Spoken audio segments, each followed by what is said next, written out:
શિવરાત્રીના પાવન પર્વે શહેરમાંથી ફરી એકવાર શિવજીની શાહી સવારી નીકળનાર છે। વડોદરાના ધારાસભ્ય અને સત્યમ શિવમ સુંદરમ સમિતિના યોગેશ પટેલે સાવલીવાળા સ્વામીજીની ઈચ્છા અનુસાર મહાશિવરાત્રીના પાવન પર્વે પંચધાતુની બનાવેલી શિવજીના પરિવારની વિશાળ પ્રતિમાની શહેરમાં સ્થાપના કરી હતી। ગત શિવરાત્રીએ શહેરમાં નીકળેલી શિવજીની સવારીની પરંપરા આ વર્ષે પણ આગળ વધનાર છે।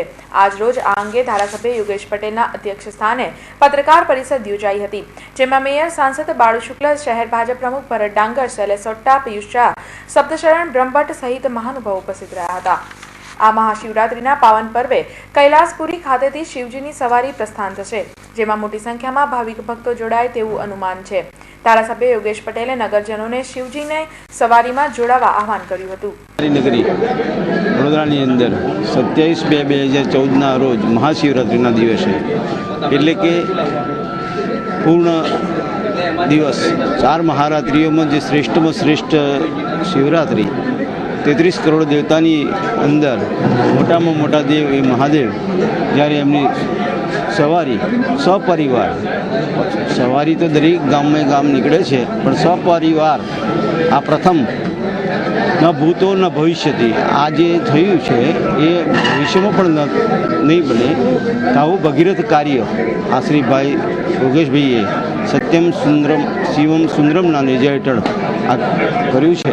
એમાં દરેક વડોદરાની સંસ્કારી જનતા જોડાય, ખૂબ ખૂબ આ પ્રસંગને આનંદથી ઉજવી શિવજીના આશીર્વાદ પ્રાપ્ત થાય એ જ પ્રાર્થના। શિવયાત્રામાં જોડાઓ અને પુણ્ય કમાવો। આ કોઈ ટ્રસ્ટનું કે કોઈ અમારા કોઈનું આ કાર્યક્રમ નથી, આ વડોદરા શહેરની ભાવિક ભક્તોનો કાર્યક્રમ છે। બધા જ પોતાનો કાર્યક્રમ સમજીને આ યાત્રામાં જોડાય।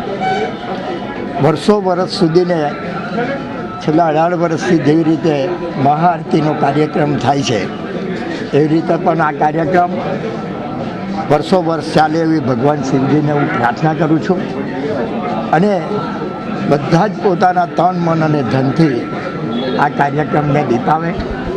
રૂટમાં આવતા તમામ ગલીઓના નાગરિકોને તેમજ સંસ્થાઓને પણ હું વિનંતી કરું છું કે